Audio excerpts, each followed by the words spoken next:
मेरे प्रिय विद्यार्थियों, आज की कक्षा में आपका स्वागत है। आज की कक्षा में हम मध्यकालीन काव्य कबीरदास के दोहे इस विषय का अध्ययन करेंगे। जैसे कि आप जानते हो, कबीरदास से आप सभी भली भांति परिचित होंगे, तो थोड़ा सा उनका परिचय करके दोहे की ओर आगे बढ़ेंगे। पहले जानते हैं कबीरदास कौन थे, क्या उनका परिचय रहा है। तो देखिए, यहाँ पर आपके लिए परिचय रहा है कबीरदास का। ये कबीरदास का छाया चित्र यहाँ पर देखिए। संत कबीरदास का परिचय। इनका जन्म जो है, इनका जन्म 1399 में, सन 1399 में हुआ।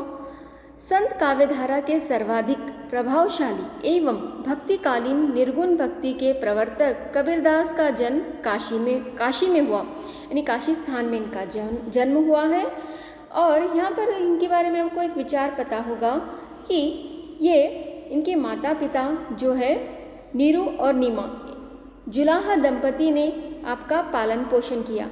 यानी कहा जाता है कबीरदास जो है एक ब्राह्मण विधवा स्त्री के द्वारा जन्म पा चुके थे। उसके बाद उनको नदी में बहाया गया और एक जो है जुलाहा दंपति जिनकी संतान नहीं थी, और वे ही उनको लेकर उनका पालन पोषण करते हैं। जुलाहा का अर्थ होता है, जैसे कि आप जानते हो, साड़ी बुनने वाला। उसी तरह से तो यहाँ पर हमें परिचय प्राप्त होता है कबीरदास के बारे में। ये जुलाहा दंपति जो थे उन्होंने इनका पालन पोषण किया है। ठीक है, तो आगे पढ़ते हैं। कबीर अनपढ़ थे किंतु वे आत्मज्ञानी थे। तो यहाँ पर एक विचार आपको ये भी पता होनी चाहिए कबीरदास के बारे में। ये आपकी तरह कक्षाओं में उन्होंने अध्ययन नहीं किया है, ये अनपढ़ थे, फिर भी इन्हें आत्मज्ञान था, यानी वो स्वयं उन्होंने ज्ञान हासिल किया था। आगे इनके बारे में और भी विचार मशहूर है। रामानंद जी की शिक्षाओं से प्रभावित कबीरदास जी को कुछ लोग रामानंद का ही शिष्य मानते हैं। तो यहाँ पर ये जो है मतभेद रहा है। कुछ लोग इन्हें क्या मानते हैं, रामानंद इनके गुरु मानते हैं, उन्हीं के शिष्य मानते हैं। और कुछ और एक पंथ रहा है, और एक थोड़े लोग रहे हैं। वे कौन है देखिए। एक दूसरा मत उन्हें सूफी सिद्धांत के प्रतिपादक शेख तकी का शिष्य मानता है। इसीलिए हमने यहाँ पर कहा है रामानंद और शेख तकी के शिष्य ये माने जाते हैं। लोगों में अलग अलग मतभेद रहा है। तो यहाँ पर थोड़े लोग इन्हें क्या मानते हैं, रामानंद का शिष्य, और थोड़े लोग यहाँ पर शेख तकी का शिष्य मानते हैं। उसके बाद देखिए, तो यहाँ पर वर्णन है।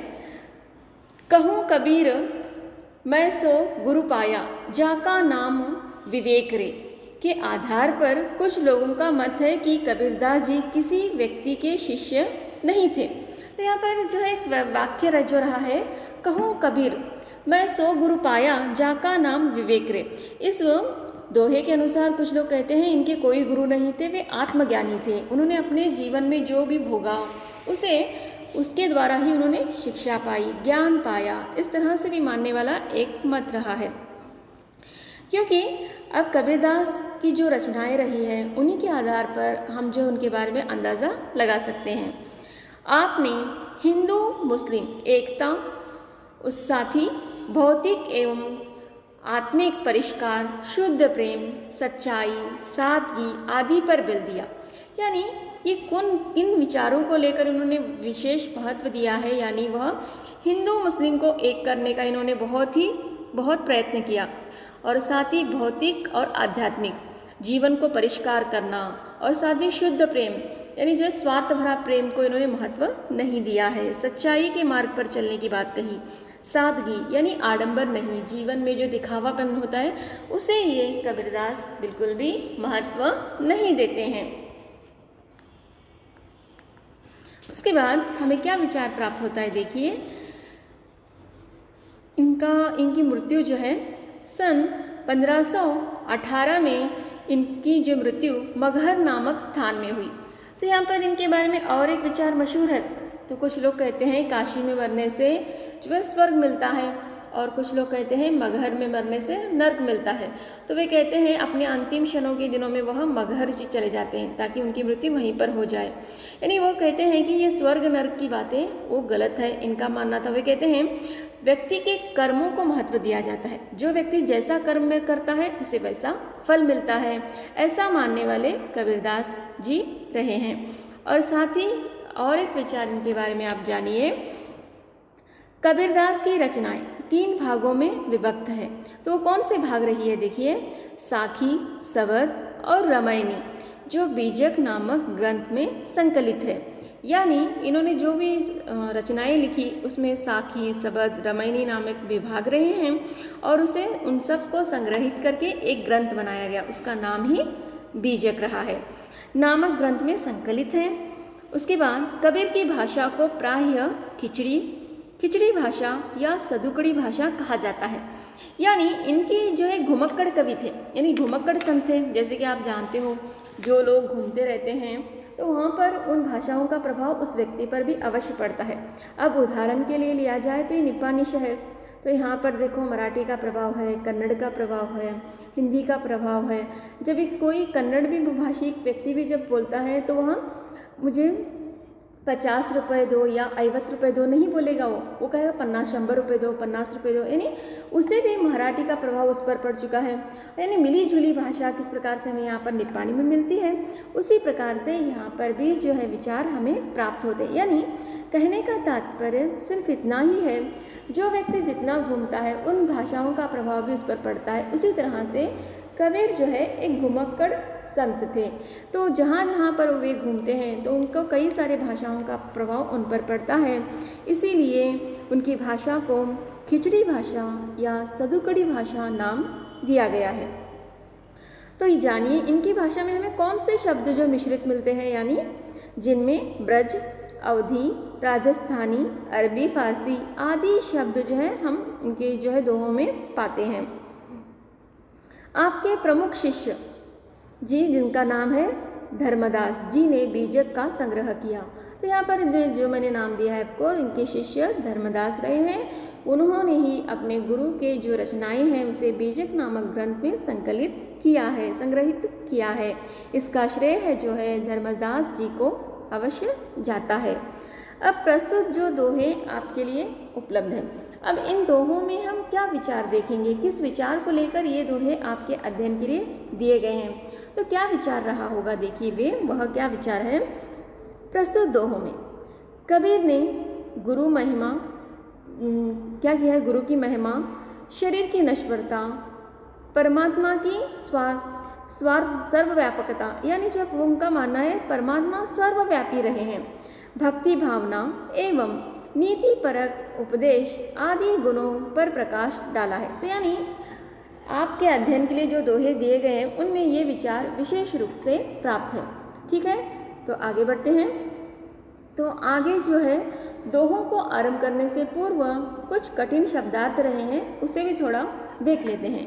तो वो क्या कठिन शब्दार्थ, जब हम दोहा का अध्ययन करेंगे तो इन शब्दों का हमें सामना होगा, तो इसका अर्थ पहले हम जान लेते हैं कौन से वह शब्द रहे। प्रताप का अर्थ यहाँ पर दिया गया है तेज, प्रभुत्व। उसी तरह से तय का अर्थ से, दुविधा का अर्थ संशय या असमंजस में पड़ जाना। उसी के साथ काके का अर्थ किसके, उसके बाद बलिहारी यानी निछावर होना या कुर्बान होना यानी समर्पित कर देना। जैसे देशभक्त जो होते हैं देश की रक्षा के लिए अपने आप को बलिदान करते हैं, बलिहारे जाते हैं, समर्पित कर देते हैं। उसी प्रकार से अगला शब्द है दो का अर्थ यहाँ पर दोनों होता है। माटी का अर्थ मिट्टी, रौंदना यानी पैरों से कुचलना या दबाना, उसे जो है पैरों तले से मसल देना। इस तरह से इन शब्दों के अर्थ हमने पाए। आगे बढ़ते हैं, और कौन से शब्द हमें दिए गए हैं दोहों में। मोए का अर्थ होता है मुझे, तोए का अर्थ तुझे, नियरे का अर्थ पास में, छबाए का अर्थ बनाकर यानी जो है बनाकर रखने की बात, छबाए का अर्थ। सुभाए का अर्थ यहाँ पर दिया गया है स्वभाव, मनुष्य का जो स्वभाव होता है उसे सुभाए कहा गया है। कुंडली का अर्थ यानी नाभि, मृग का अर्थ हिरण, जो आप जानते हो हिरण मृग। ज्योति का अर्थ देखिए देखना, इंतज़ार करने की बात यहाँ पर कही है। ज्योति का अर्थ जीव का अर्थ प्राण, कु का अर्थ जो है के लिए। इस तरह से यहाँ पर कठिन शब्द जो दोहे में हम पाएंगे उन्हीं के अर्थ यहाँ पर बताए गए हैं। आगे बढ़ते हैं और थोड़े शब्द रहे उसे भी देख लेते हैं। काल का अर्थ होता है मृत्यु, और एक काल का अर्थ होता है कल, यानी आने वाला जो कल होता है या बीता हुआ कल, कल की जो बात होती है उसे कल कहा जाता है। उसी तरह से प्रलय का अर्थ होता है, यहाँ पर प्रलय का अर्थ यहाँ प्रलय आना चाहिए, यह जो है टाइपिंग मिस्टेक हो चुका है। प्रलय का अर्थ जो होता है सर्वनाश, यानी पूरा समाप्त हो जाना। जैसे आप जानते हो प्रलय हो जाएगा तो क्या करेंगे, जैसे कि जो है बहुत जहाँ प्रलय होने की जो संभावना होती है उसे यहाँ पर कहा गया है प्रलय शब्द। फिर बहुरी का अर्थ फिर है सुमिरन का अर्थ दिया गया यहाँ पर स्मरण करना, नाम जपना।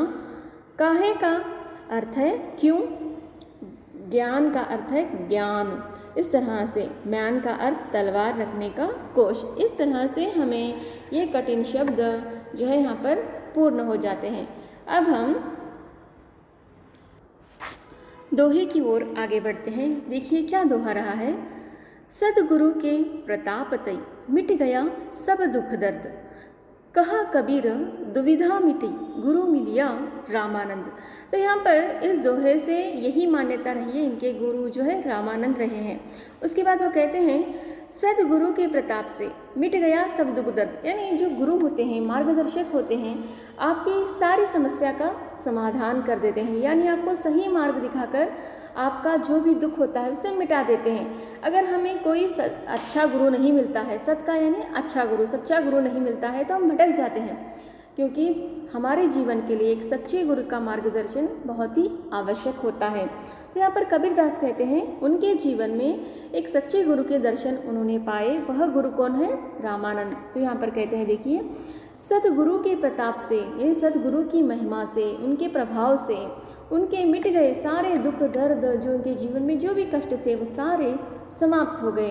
कहा कबीर, इस तरह से कबीर कहते हैं दुविधा मिटी, उनके मन में जो भी द्वंद्व था सही गलत को लेकर वो समाप्त हो गया। गुरु मिलिया रामानंद, रामानंद जी ने उन्हें जो है रामानंद को ये गुरु स्वीकार कर अपने जो सारे जो है कष्टों को उभार लेते हैं, उससे जो है मुक्ति पा लेते हैं। वे कहते हैं गुरु मिलिया रामानंद जैसा। इस तरह से अपनी गुरु की महिमा का वर्णन वे करते हैं, अपने गुरु को वह स्मरण करते हैं, यानी अपने जीवन के सारे सुख सुविधाओं के लिए, यानी अपने जीवन सफल होने के लिए कारण वो गुरु को मानते हैं।